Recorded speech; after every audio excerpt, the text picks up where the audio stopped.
ఓం నమో సాయినాథాయ నమః.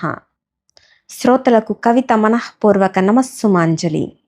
శ్రీకంఠస్ఫూర్తి గారు రచించిన కుక్క కరిచింది అనే కథను మీకు వినిపించడానికి మీ ముందుకొచ్చేసానండి. ఈ కథ ఆంధ్రప్రభ దినపత్రిక మరియు అమెరికా న్యూజెర్సీ తెలుగు సమాఖ్య వారు సంయుక్తంగా నిర్వహించిన సంక్రాంతి హాస్య కథల పోటీలలో ద్వితీయ బహుమతి పొందిందండి ఈ కథ. ఈ పోటీలకు న్యాయ నిర్ణేతగా ఎవరు వ్యవహరించారో తెలుసా అండి? మనందరికీ ఎంతో ఇష్టమైన కీర్తిశేషులు హాస్య బ్రహ్మ జంధ్యాల గారండి. ఈయనంటే నాకు చాలా ఇష్టం అండి. ఇక కథ మొదలు పెట్టేస్తున్నానండి. కథ పేరు కుక్క కరిచింది. రచన శ్రీ శ్రీకంఠస్ఫూర్తి. ఏమండోయ్, మిమ్మల్ని ఆంజనేయులు గారిని కుక్క కరిచిందట. పాపం, ఓసారి వెళ్ళి పరామర్శించి రాకూడదు? సాయంత్రం ఆఫీసు నుంచి ఇంటికి రాగానే శ్రీమతి టీ కప్పు చేతికిస్తూ సానుభూతిగా అంది. ఏమిటి, ఆంజనేయులు గారిని కుక్క కరవడమా? కలా నిజమా? అంటూ నేను ఆశ్చర్యపడలేదు కానీ నా చేతిలోని టీ కప్పులో తుఫానొచ్చినట్లుగా అదిరిపడి సగం టీతో నా చొక్కాను తడిపేసుకున్నాను. ఆంజనేయులను కుక్క కరవడం ఏమిటి? ఆ అంబోతు లాంటి మనిషి, ఆయనే 10 కుక్కల్ని వరుసపెట్టి కరుస్తాడు. కప్పులో మిగిలిన టీని చప్పరిస్తూ మందహాసంతో అన్నాను. నిజమేనండి మహానుభావ, నా మాట నమ్మకపోతే ఓసారి చూసి రండి. పొద్దుట బాబిగాడిని తీసుకుని విజయ నర్సింగ్ హోమ్కు వెళ్ళానా, ఆంజనేయులు గారు అక్కడ బెంచీ మీద కూర్చుని కనిపించారు. ఎందుకో ఆయన ముఖం ఎర్రగా కందగడ్డలా ఉంది. ఏమిటి అన్నయ్య గారు ఇలా వచ్చారని పలకరించాను. అంతే, కుక్క కరిచిందమ్మా, ఇంజెక్షన్ చేయించుకోవాలి అంటూ కోపంతో కుక్క అరిచినట్టే అరిచి డాక్టర్ గదిలోకి దూసుకుపోయారంటే నమ్మండి. శ్రీమతి నొక్కి చెప్పడంతో నేను నమ్మక తప్పలేదు. నేను ఒక నిర్ణయానికి వచ్చి గబగబా బట్టలు మార్చుకున్నాను. ఆంజనేయులు ఇంటికి ఆదరాబాదరాగా బయలుదేరాను. ఆంజనేయులు ఎవరో కాదు, సాక్షాత్తు మా ఇంటి యజమాని, అపర దుర్వాసుడు. ఒంగోలు జాతి ఆంబోతులా ఎత్తుగా పొడుగ్గా పొగరుగా ఉంటాడు. అతనికి ఎదుటి మనుషుల మీద నమ్మకం తక్కువ. ప్రపంచంలోని మనుషుల్ని, వాళ్ల మనస్తత్వాల్ని ఔపోసన పట్టేశాను సుమా అన్న అహం ఆంజనేయులి ప్రతి మాటలోనూ చూపులోనూ కనపడుతుంది. వీధి చివరే అతగాడి ఇల్లు.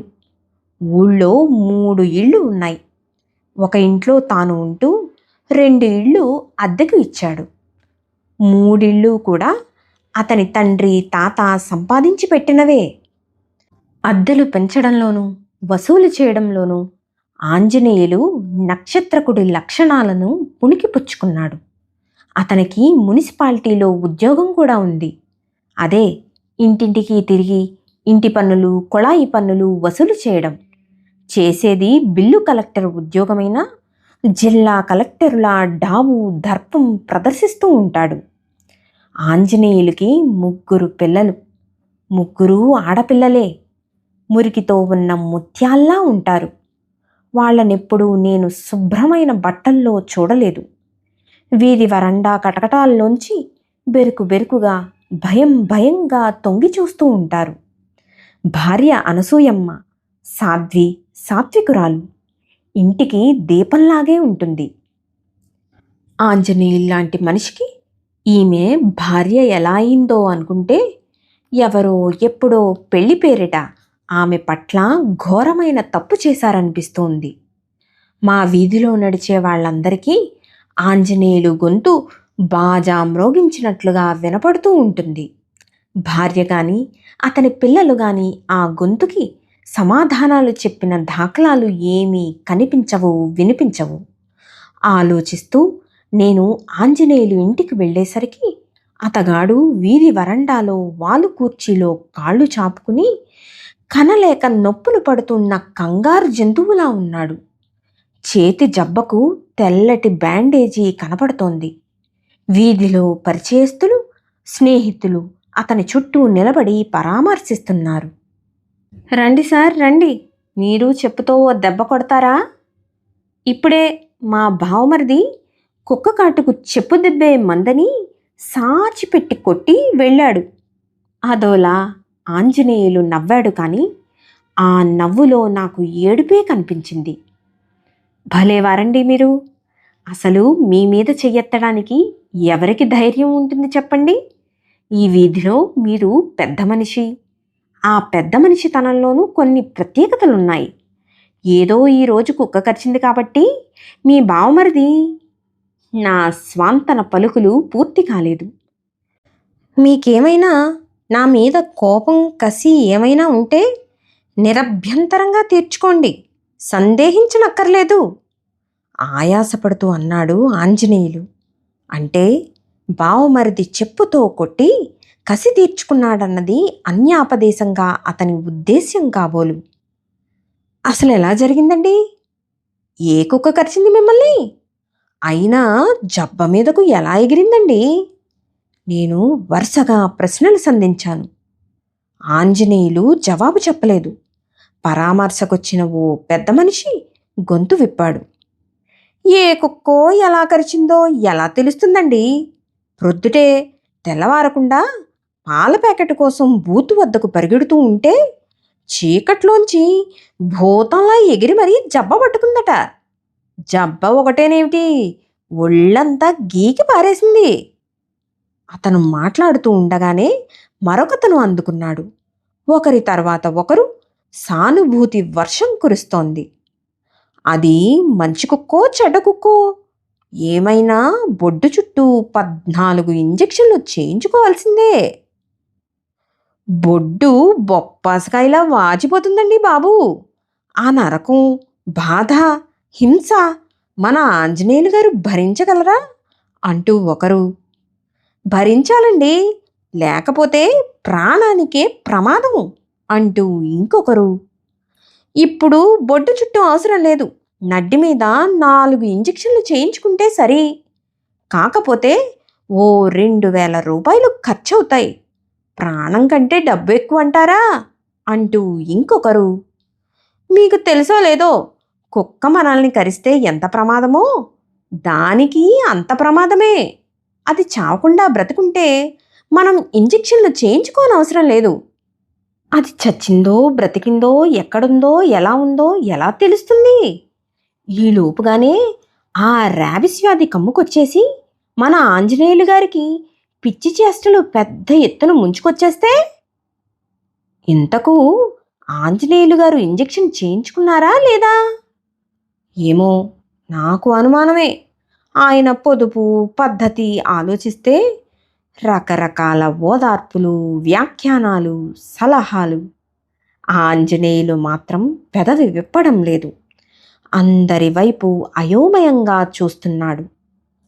ఇంతలో ఆంజనేయులు భార్య అనసూయమ్మ ట్రేలో టీలు తీసుకొచ్చి వరండాలో కూర్చున్న వాళ్ళందరికీ అందించింది. భార్య వైపు ఉరిమి ఉరిమి చూశాడు ఆంజనేయులు. ఇదేమైనా పండగ పబ్బమా? ఈ మాత్రం పరామర్శకే వచ్చిన వాళ్ళకి టీలు సరఫరా చెయ్యాలా అన్న భావం అతని కళ్ళల్లో, ముఖంలో ప్రస్ఫుటంగా ప్రతిఫలించింది. కక్కలేక మింగలేక కళ్ళప్పగించి చూస్తూ ఉండిపోయాడు. అనసూయమ్మను నేను విస్మయంగా చూశాను.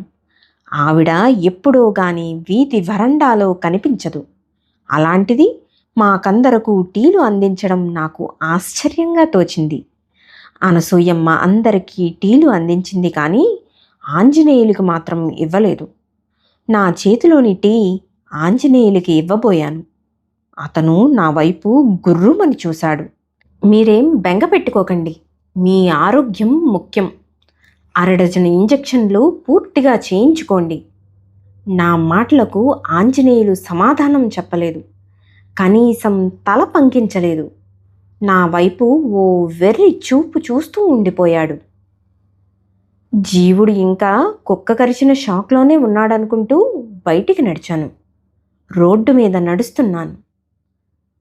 కుక్కలు చాలామందిని కరుస్తాయి. ఆంజనేయుల్ని కరవడంలోనే విశేషముంది. అతను ఉదయం లేచింది మొదలు రాత్రి నిద్రపోయే వరకు ఎవరినో ఒకరిని కరుస్తూనే ఉంటాడు. పన్నులు వసూలు చేయడంలోనూ, నోటీసులు జారీ చేయడంలోనూ, నోట్ల మీద అప్పులివ్వడంలోనూ, వడ్డీలు వసూలు చేయడంలోనూ, పెళ్ళాన్ని కొట్టడంలోనూ, పిల్లల్ని తిట్టడంలోనూ, మనుషుల్ని కరవడం అతని నిత్యకృత్యం. ఇంటివైపుగా అడుగులు వేస్తున్నాను. ఎదురుగా ఆంజనేయులు బావమరిది బాబూరావు విసురుగా వస్తూ నాకు నమస్కరించాడు. మీ బావగారికి చెప్పు వైద్యం ఘనంగా చేశావటగా? నవ్వుతూ అన్నాను. తప్పదు కదా అండి, పెద్దలు చెప్పిన వైద్యం. అతను అదోలా నవ్వాడు. ఆ నవ్వులోనూ నాకు అర్థం కాని భావాలేవో ఉన్నట్లనిపించాయి. నేను తిన్నగా ఇంటికి నడిచాను. నా గదిలో కాలు పెట్టాను. ఆంజనేయులు గారు ఎలా ఉన్నారండి? శ్రీమతి ఆత్రంగా అడిగింది. ఆయనకేం, బాగానే ఉన్నాడు. కాకపోతే జీవుడు నోరు విప్పడం లేదు. కుక్క కరిచింది అన్న షాక్ నుంచి ఇంకా తేరుకున్నట్టు లేదు. నేను చెప్పాల్సింది చెప్పాను. ఓ 2000 ఖర్చయినా ఇంజెక్షన్లన్నీ పూర్తిగా చేయించుకోమని సలహా పడేసి వచ్చాను. అంతేలేండి, ఆ మాత్రం చెప్పడం మన కనీస కర్తవ్యం. ఎంతైనా ఇంటి యజమాని, పైగా వీధిలో పెద్ద మనిషి. శ్రీమతి మాటల్లో పెద్ద మనిషి అన్న పదానికి అర్థాలు గుర్తుకు వచ్చి నాలో నేనే చిన్నగా నవ్వుకున్నాను. మర్నాడు మధ్యాహ్నం భోజనానికి ఇంటికి వచ్చాను. వంటగదిలో శ్రీమతి గొంతుతో పాటు మరో గొంతు వినబడుతోంది. ఆ గొంతు అనసూయమ్మది. ఆవిడ గతంలో మా ఇంటికి ఎప్పుడూ రాలేదు. అనసూయమ్మ నన్ను చూసి సిగ్గుపడినట్లుగా పక్కకు తప్పుకుని శ్రీమతితో వెళ్ళొస్తానని చెప్పి వెళ్ళిపోయింది. ఏమండి, మీకు షాకింగ్ న్యూస్ చెప్పనా?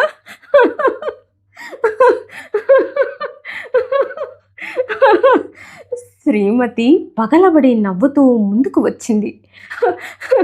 పడి పడి నవ్వుతూ ఆ నవ్వును ఆపుకోలేనట్లుగా అమ్మా, అయ్యా అంటూ ఆయాసపడుతోంది. పూర్తిగా నవ్వేశాయి.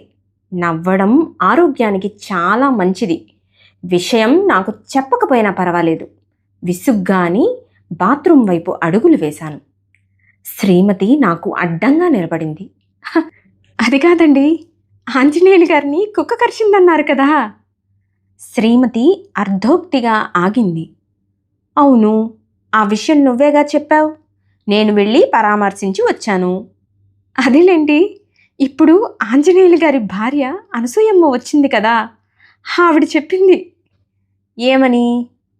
వాళ్ళ ఆయన్ని కుక్క కరవలేదట, తనే కరిచిందట. నాకు నోట్లోంచి మాట రాలేదు. కొన్ని క్షణాలకు తేరుకున్నాను. ఆవిడ మొగుణ్ణి కరిచిందా? ఎందుకని? ఎందుకంటారేమిటండి? పెళ్ళాన్ని ఎల్లకాలం ఓ కుక్కలా చూసి కొట్టి తిట్టి బానిసలా పడుండమంటే ఏ ఆడది ఊరుకుంటుంది చెప్పండి? పూర్వం పతివ్రతల కాలం కాదు కదా ఇది.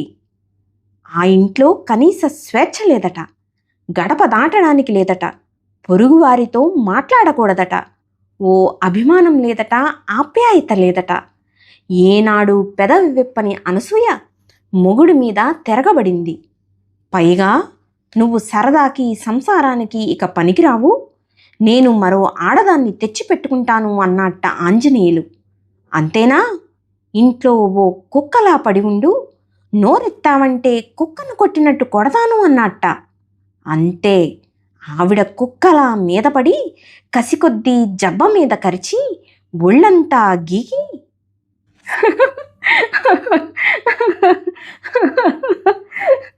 శ్రీమతి తెరలు తెరలుగా నవ్వి చటుక్కున ఆగిపోయింది.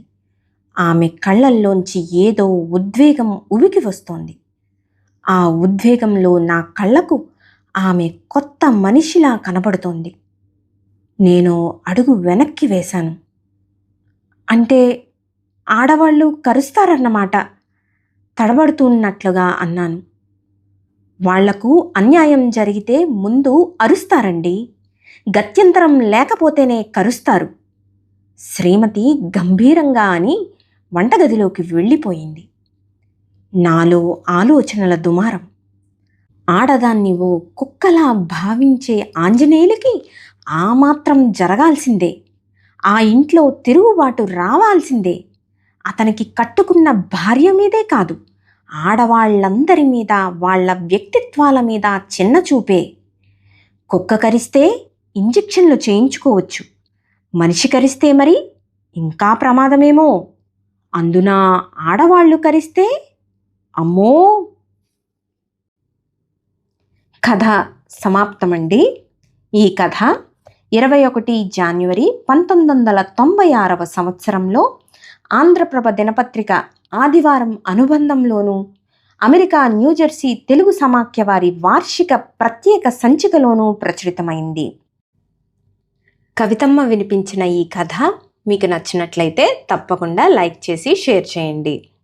మీ అమూల్యమైన అభిప్రాయాలను కామెంట్స్ రూపంలో తప్పకుండా తెలియచేయండి. మా ఛానల్ను ఇప్పటివరకు సబ్స్క్రైబ్ చేసుకోకపోతే తప్పకుండా సబ్స్క్రైబ్ చేసుకోండి.